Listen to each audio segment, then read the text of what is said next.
Before we start installing VReddo, make sure you have submitted your Oculus account email address to us and that you have received a reply saying that VReddo is now available for your download.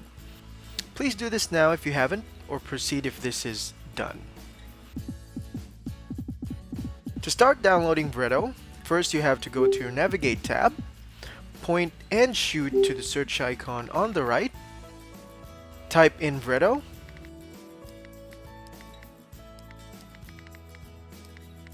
and select Go. Once search results are up, point and shoot at the VReddo app, and select Download or Install.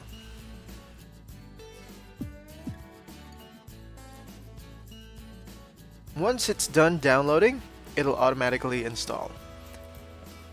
And once it's done installing, all you have to do is open the app. You can now find this on your library under the Navigate tab. During your first run, the Oculus Go will ask for access permissions. Just make sure to allow them all.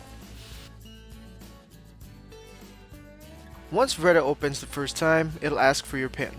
If you're unsure as to what your PIN is or where to find it, simply contact support. Now you've installed VReddo. The next step is to log in the first time.